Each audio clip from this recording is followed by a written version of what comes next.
with another video. Today, I got my boy Kyle Kenny with me. Say, everybody. What's up, guys? I'm back for another one. Today, I was hit with a suggestion not too long ago about a certain divisive character that, we all know, and some of us don't love, which is Hiruzen Sarutobi, the third Hokage. And I see Hiruzen get a lot of hate over the years. I don't think this is new to anybody. He's a very controversial character for a number of different reasons, but I wanted to just try to see if I can make a case for his character because I think he doesn't deserve as much hate. I do understand where the hate is coming from a lot of people, but I think it's a bit undeserved. So today we're just kind of going to go over the era of Hiruzen's reign as Hokage and see if he did in fact drop the ball in these cases or if it was actually not his fault. So Kenny, do you have anything you want to say before we just or you just want to, jump right into it? I'll say we just go and get right into it. All right. So I think the best place to start it is the most controversial place that people seem to really get on in Hiruzen's cases is the Naruto section. More specifically, it's when I grew up watching Naruto, the third Hokage was the most genuine dude. And it really seemed like he genuinely cared out for Naruto and his well-being. You might have to go back and watch the series, but the third Hokage's funeral was played on Tsunami for the first time. It hit hard for me. And I feel like there's a reason for that. Is because as a kid, I grew up with the third Hokage being this wise, caring man that looked out for the village. And you felt some kind of comfort whenever he was around, on screen. Because whenever crap hit the fan, when you saw him on screen, you kind of felt a sense of security. Because, he obviously was the Hokage and he knew what he was doing. But I don't know. I think when you watch the Hokage's funeral in the anime, Naruto goes up to his, picture or whatnot and starts to reminisce, briefly. And it's shown through a few flashbacks that Hiruzen spent a lot of time with Naruto. And I think there's just one filler episode in Shippuden that makes everybody just hate him. And it's that infamous, notorious scene when Hiruzen goes to Naruto's house when he's a kid and puts the rent on the table, says, "Don't spend it all in one place." And Naruto proceeds to ask where my parents are or who my parents were. And Hiruzen just tells him this offhanded answer you don't need to know that, it wouldn't change a thing. And I've never agreed with that scene because I think that scene is just kind of retcons Hiruzen's character because there had to been a reason for Kishimoto to save that Minato spoiler for when it was supposed to happen, even though we kind of already knew who Minato was to Naruto, at least at a certain point.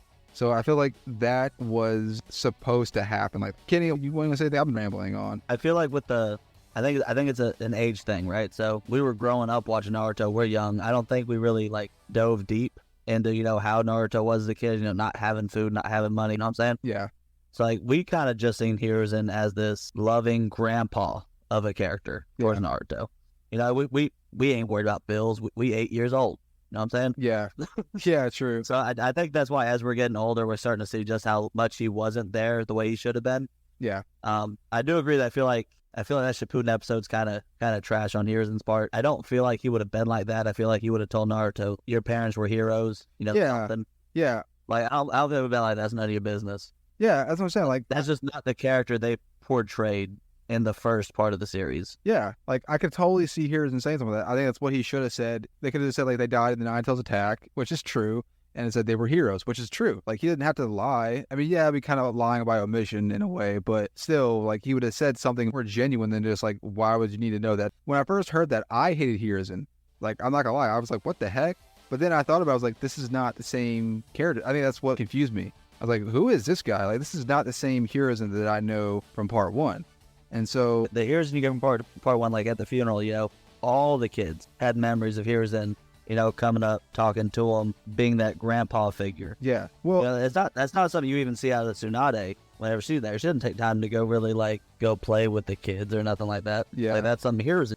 Yeah. Well, so that's why it's so strange that he seems so cold in that one single Shippuden flashback. Yeah. Well, let's take Iruka for example. Iruka, everyone loves Iruka, right? And there's a flashback filler arc. Which I do agree with that one. I do agree it's better. It's nice to see us getting to see a side of Iruka that was actually compelled and complexed because he had this whole reserve on maybe killing Naruto and thought about it because he had the Nine Tails attack. It's good to see that kind of stuff in it. But in part one even we see that Hiruzen talk to Iruka about Naruto, trying to like help Iruka see Naruto's side of things. Like, hey, like I know how you grew up without a family and this and that. Like, this is why Naruto does what he does, why he pull pranks or whatever, because he wants his existence to be noticed. Like, because that's the only way he's going to get attention. Like, even if it's negative attention, it's attention. Hiruzen saying that he obviously, like, takes the time to understand. He even told Iruka, like, the final wish of the fourth Hokage was for one day Naruto to be seen as a hero. To me, when I heard that, it wasn't Hiruzen saying that, like, one day Naruto will be a hero. It's Naruto is already a hero for burying the Nine Tails inside of him. So to me, it felt like Hiruzen was already calling Naruto the hero. Like, people just don't see it yet. Like, people aren't realizing that, like, no one else has made a sacrifice like that. Like, and Naruto's unwillingly made a sacrifice to become a bearer of everyone's hatred in the village. Like, they just don't see it. Yeah, like a scapegoat. And another thing that I don't know if people like, it's not his fault. It's literally the plot. You know what I'm saying? Like, if he hadn't been isolated the way he was, he would have never had that opportunity to grow the way he did. You know what I'm saying? So like, I know we could put all the hate on Hiruzen for not being there, but like, that's how it's written. Like, that's how it had to be. Yeah.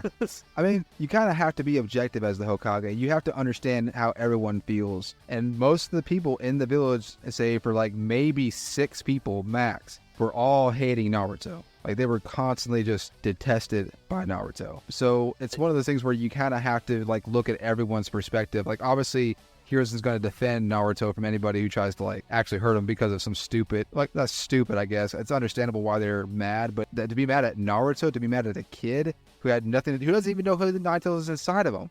Like, doesn't even know anything about the Nine Tails that like it's been inside of him. As a Hokage, I understand you have to be objective, but yeah, there is something I'd say Hiruzen failed at, and they don't really touch up on this anywhere. He failed at keeping the Nine Tails under wraps. I don't know how the entire village found out that Naruto was the fox, but like, that should have been on the down low. That is true. Yeah, because like even in the first like episode, we see like some bystanders like, oh hey, it's that boy. Like, he's the one who, oh hey, we're not supposed to talk about that.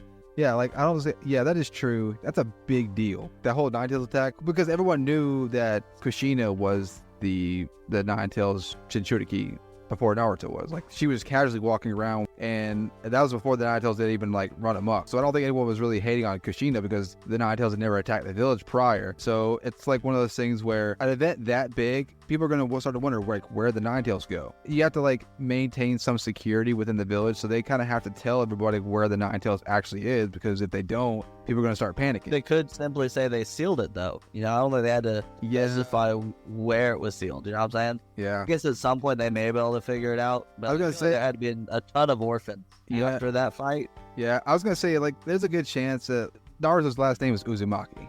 I mean, he's the only Uzumaki in the village, so I feel like they probably would have put 2 and 2 together. That they could have changed that too, though. You know what I'm saying? Like, yeah, they could have hid the name a little bit. They could, yeah, they could have. Well, apparently that was what they did. That's what they tried to do, because that's why, I guess a lot of people theorize that's why Naruto's name was Namikaze instead of Uzumaki, because if they had found out Naruto was the son of the fourth Hokage, he would have been in danger. I think that's a bit of a... I feel like the Uzumaki was just as much of a danger, knowing that, she was the previous Jinchuriki, yeah. Yeah, like, I don't feel like he was any safer. Wrapping the Naruto section up, I don't think that Hiruzen deserves as much hate, because I think his character just got retconned a bit. That one filler episode, I don't think is the same Hiruzen that I grew up watching. You know what I'm saying? Like, that's basically the point, I guess, more or less is what I was trying to make, is Naruto felt like Hiruzen was a very loving, caring Hokage. If Hiruzen wasn't a good, like, Hokage or a good caretaker or just a good dude in general, like, Naruto would not have been as sad as he was at his funeral. And it's shown through everybody else's flashbacks, Sasuke's flashbacks, Sakura's, even in the beginning that, the Konoha 12, it's all shown through flashbacks that, like, Hiruzen spent time with everybody.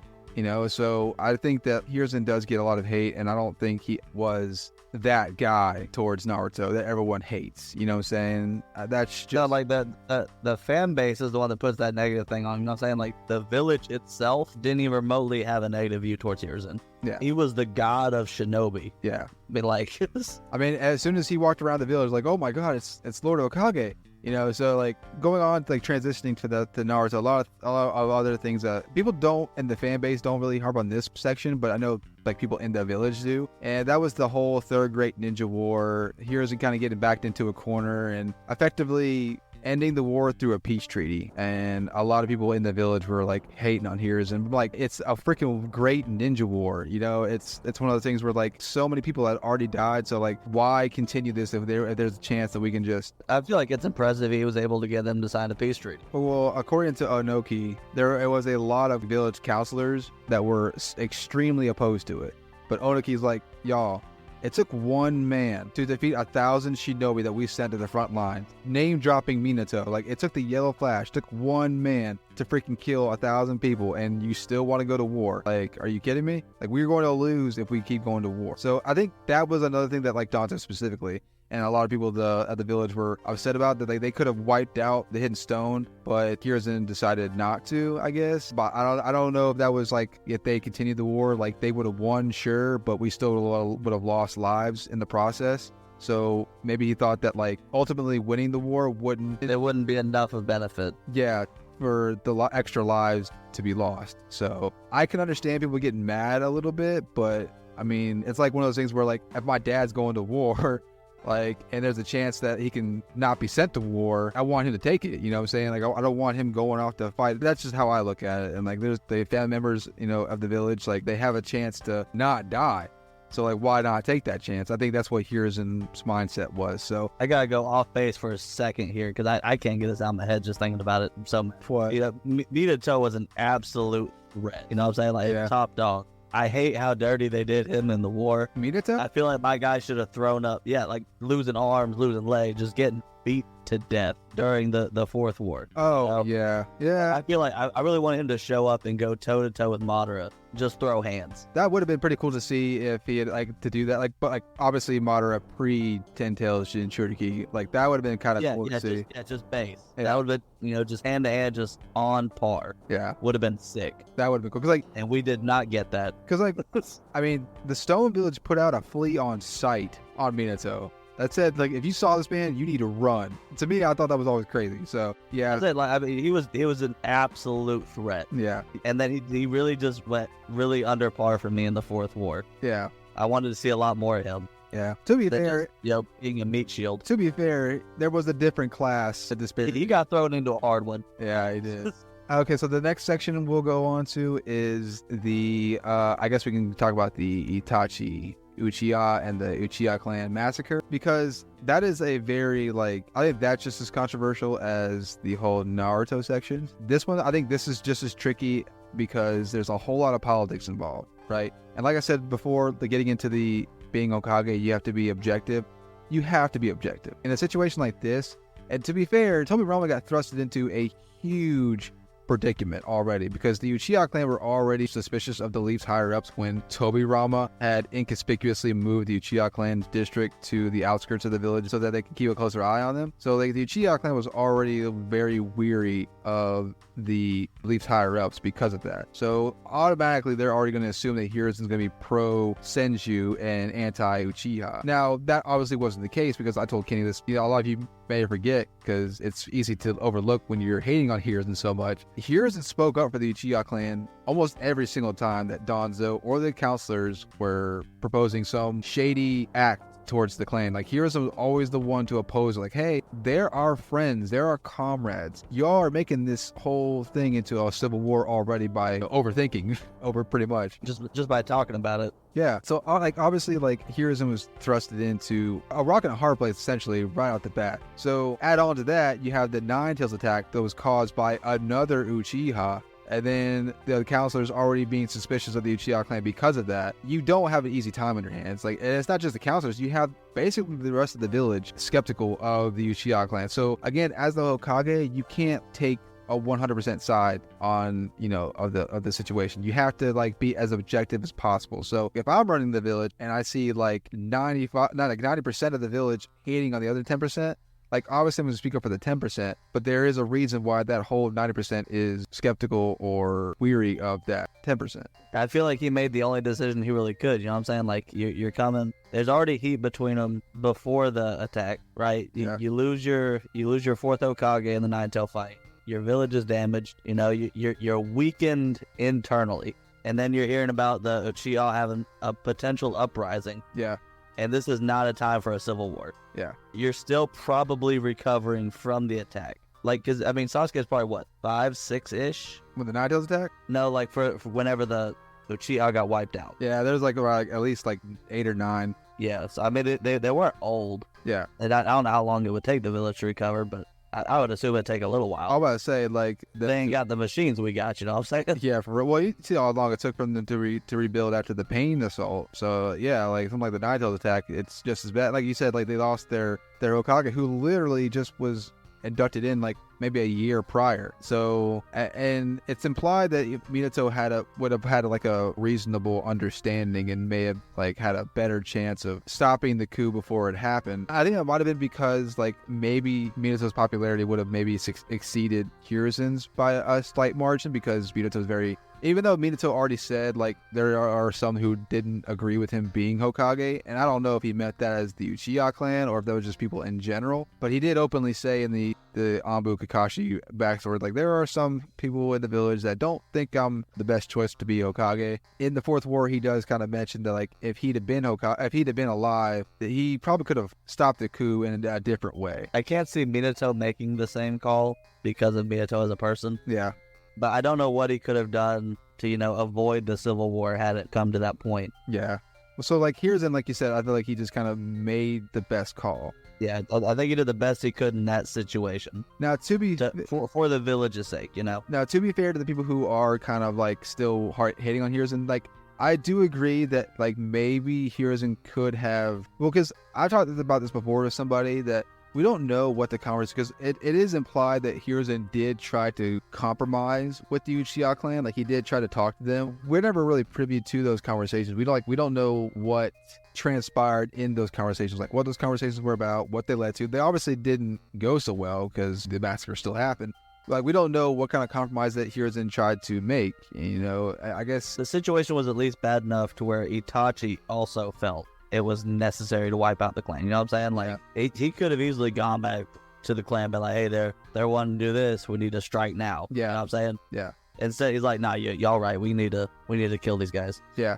Well, it's even shown that through the Itachi backstory arc that, like, if everyone takes that as canon, which I see a lot of people do, and I think it's implied in the light novels too, but it has a conversation-ish with his dad, who was like, it was a clone. It was the night of the massacre, and his dad kind of stops him in his tracks, but it was a clone. He's like, what's all this bloodshed gonna do? Like, talking about Itachi killing the clan.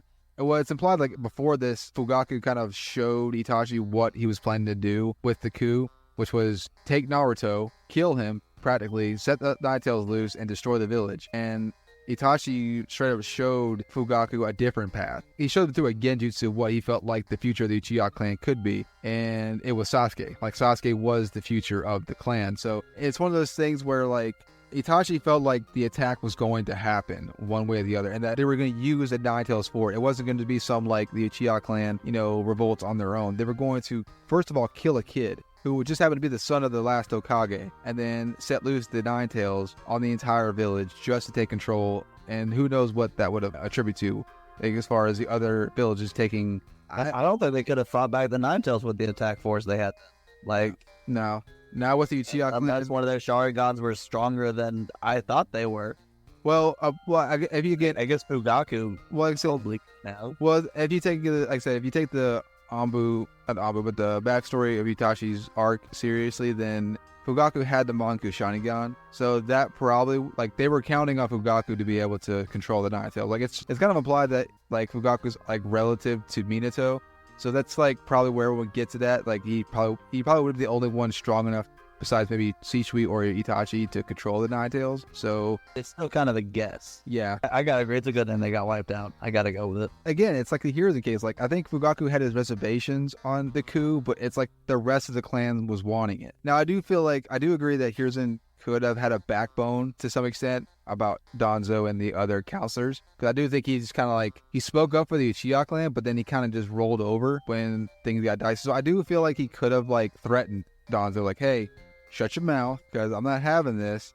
Like, we're not going to be going to a civil war with this crap. I don't know. I feel like Danzo was kind of implying he was going to do it with or without permission. I'm saying he was trying to offer a a better option. A discrete solution. Yeah, Yeah. because like I mean, if you do it different by other means, you know, you don't quite get the job done properly. You have a whole nother realm of issues. Yep, that's our stance on here is this part of the Uchiha Clan massacre. I think he just had to be as objective as he could. So now we're going to another section of this, which I don't really necessarily see a whole lot of people in the fan base talking about it, but it does get brought up. And this is the Orochimaru segment. Hiruzen should have killed Orochimaru, point blank. Like I'm not gonna disagree with that at all.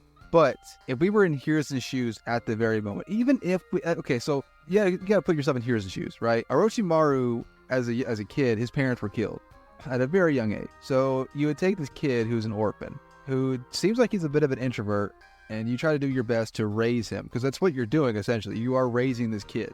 And you know what? This might have been he wasn't there for Naruto so much just because of the way the first one turned. Yeah, I could see that. I mean, honestly, you take the kid as an introvert, and you're pretty much raising him, and he's like pretty much the pride and joy of your.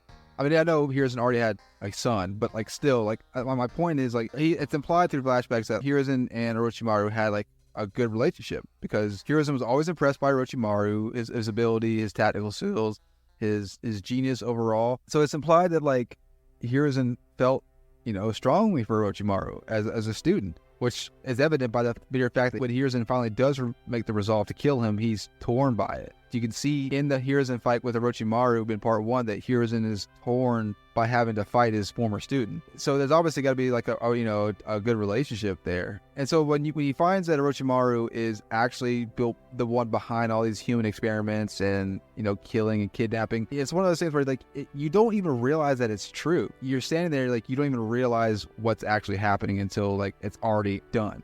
So you think he was kind of like in denial about it? Kind of, yeah. Like, because that's why, like, when Hiruzen finds him in that little warehouse or whatever, and he's doing his little experiments, and Orochimaru is like about to head for the door, and they have this like little moment where they're both staring at each other, and Hiruzen only sees Orochimaru as a kid before Orochimaru takes off. So it's like he was just kind of like in denial that this wasn't his student that he raised. So yeah, like I don't know, and like this is Hiruzen, like he's already prone to like he's pro-life. You know, he doesn't want to kill. Period. He's like Itachi. He's a pacifist who just hates fighting. He's very good at it, obviously, but he hates the idea of having to like kill people, let alone his student. And it's implied that like Hiruzen was wanting Orochimaru to succeed. It is implied that Orochimaru was his favorite student. Yes. This is kind of wild because I feel like Jiraiya fits the bill better for being comparable to Hiruzen, you know what I mean? I do too. I think that's one of those things where like they were too much alike, maybe. Well, not even that. It's like I think like the teacher doesn't realize that they had a closer relationship than what they thought. Because personally to me, this is just like a side note, I feel like my favorite teacher-student relationship is Naruto and Kakashi. Because I think that it's not as noticed because everyone thinks that it was, you know, Sasuke and Kakashi, which I get. Especially in the war, you definitely see like how close Kakashi and Naruto are because of how like all the Obito stuff is going on, and Kakashi has always put his faith in Naruto, even if people didn't like realize it. And I think that might be the same case with Hiruzen and Jiraiya. Like obviously, you know, Hiruzen is always impressed with Jiraiya and always looked out for him. But it's because, like you said, maybe that Hiruzen and Orochimaru were kind of alike. You know, he just didn't see Jiraiya's potential. I guess I can see like it more so because Orochimaru was a troubled child, he was kind of bonded to him more so than Jiraiya. Yeah. Well, they have the same case with Sasuke and Kakashi because that's what I'm saying. So like since Sasuke, well, I mean Naruto was troubled too, though. You know what I'm saying? Yeah. So, but I guess Kakashi could more so relate to Sasuke. Yeah. Because of the whole revenge thing. Yeah. Yeah, that is true because, I mean, Naruto wasn't really... Well, I guess Naruto was kind of dealing with some kind of animosity towards the villagers because they were all treating him like crap for no reason, so... It's not the same as, like, the revenge, you know, that Sasuke had for wanting to kill Itachi. Yeah, so... He just wanted to prove himself. Yeah. In hindsight, I mean, again, like I said before, I 100% agree he should have killed Orochimaru. It's easy to harp on somebody when you're not, like, in their place. You don't know what you're going to do until you're actually in the situation. You know what I'm saying? Like, yeah. I think he did what he thought was best. You know, it was like in his brain, you know, as he's passing, is like, you know what, I'm keeping my student alive, but I'm sealing his jutsu. He shouldn't be able to do anything else. Yeah. So to him, he's thinking he's doing a win-win. In part 1, or talking about when he let him go? I was talking about during the fight. Oh, he was definitely resolved to kill Orochimaru. Like, think so? No. Like he was really No, he said he was going to kill him because he said like he just didn't have the strength to pull his entire soul out of his body, so he can only do his arms. Because he even said before he died, he's like, my only regret is I couldn't take you with me. Okay. I felt like he wasn't all in on that fight. I mean, you could, well, at first he wasn't. I feel like I said, I think he made that resolve mid-fight to actually finally kill Orochimaru. He's like, now I'm going to correct my mistake. Because he thought about when he let him go in that fight. Like, he flashed back to when he let him go. It's like, no, okay, now at this time, I have to correct my mistake because you're too far gone. I think I remember that. Wasn't that like right after he did the reanimation? And it was like, yeah, I messed up. Yeah, because he saw that Orochimaru sacrificed his own people. Yeah. So he's like, yeah, I got you now. I'm following. I gotta kill you now. You are an absolute threat. Yeah. So, but like in the moment of when he's getting ready to let him go, again, you just don't realize how you're gonna act until you're in that situation. You know, Orochimaru is essentially Hiruzen's son by all accounts. If you really want to get like deep into it, and it's like, could you kill your own son? I don't know. We can all say what we would do, but when you're in the situation, it's like you don't know how you're gonna react. Now, obviously, if you're a morally upstanding person and you see that even your son is doing all these experiments and whatnot, you're gonna do your best to try to stop him. But like, killing is a completely different thing. You know, that's. For most of us, I feel like we would do our best to like stop him without necessarily killing somebody. I think he was just so stunned at the time they didn't really have a chance to. It's implied that Hiruzen had an idea of what Orochimaru was doing. He did say in the fight in part 1 when he's looking back on it, he's like, no, I think I did notice that there was something there that was not right, but I ignored it because I wanted to believe that you weren't that person, that you could, like, with the right raising, you could become something better and greater. He says that when Orochimaru is really young. So as he's growing up, he sees that Orochimaru actually did value friendship and karate. That's like the whole reason why he wanted to be immortal anyway, because he saw so much human suffering. He hated the idea of death in general. I think at a certain point, though, it just became more selfish towards himself, but you see through flashbacks that he was genuinely shocked and torn by the losses that Tsunade had. He was shocked at her little brother's death because he was like right there when it happened, and he was there when her lover died. Like, and it's shown that like Orochimaru was grieving. It's shown that Orochimaru did value camaraderie, so I think Hiruzen may have thought at a certain point that maybe Orochimaru wouldn't be the evil. Like, he would be, Team Leaf. So I think when it all comes down to it, I think we can all say what we would do in a situation, but we just don't know how to react. So I think, again, speaking objectively, that was the wrong call letting him go, 100%. I don't think it's necessarily fair to harp on Hiruzen for letting him go when I feel like most of us don't know what we would do in that situation. Yeah, I agree with you. And like we mentioned before we started recording and stuff, like, Hiruzen has a lot of stuff against him, but he's got the most time on the seat of any of the characters in the show, So, I mean, when you spend all those years as a Kage, you're going to have more negative feedback than someone that was only there for 2 or 3 years. Yeah. Well, I mean, he wasn't even supposed to be Hokage during that time. During that whole Orochimaru, like, defection thing, he wasn't even supposed to be Hokage. I don't think Hiruzen wanted to be Hokage anymore, but he saw that Danzo, after Minato's death, Danzo was trying to, like, steal the Hokage seat. Like, okay, no, I gotta make sure this guy does not become Hokage. That's why he took up the seat to begin with. We all know that if Minato was the Hokage during this time, he would have not let that stuff fly. Like, I know Minato was, like, a genuine dude, but Orochimaru doing some pretty nasty stuff. And so I think all things considered, he probably would have just like killed Orochimaru on the spot, especially not like him not having really connections to Orochimaru. To him, Orochimaru would just been another dude. Well, maybe from the side that like being the best friend of his teacher, I guess, would probably maybe prompt Minato to hold back. But I think that seeing all the human experiments and kidnapped children, I feel like, yeah, I need to kill you now. I don't think it's necessarily fair to hate on Hiruzen, but I do understand where, all the hate's kind of coming from. I just think it's not 100% deserved. What would have happened had he killed Orochimaru? If he took that chance and like actually stopped Orochimaru there, I wonder how different things would have been. It definitely would have changed the series in a drastic way. Yeah, because like a whole lot of stuff wouldn't happen, and it kind of just opens the gate for like a lot of other potential things to happen. So honestly, that might be where we kind of just cut the story right now. Because if y'all want a part 2 to that, like a what if Hiruzen killed Orochimaru video, we'd be more than happy to do that. So I think that's where we're gonna end the video for now, and I want to thank Kenny for being on the video again. Anytime. If y'all feel the same way about this video, let me know in the comments below. If y'all think we're just off our rocker about it, let us know also. I love to hear some different opinions on it. Just kind of be a little bit tame in the comment section. You know, we all have our opinions about Hiruzen, but you can give them and it's fine. Thank y'all for watching the video all the way to the end if you have, and I hope y'all like the video. And until the next one, let you know, out.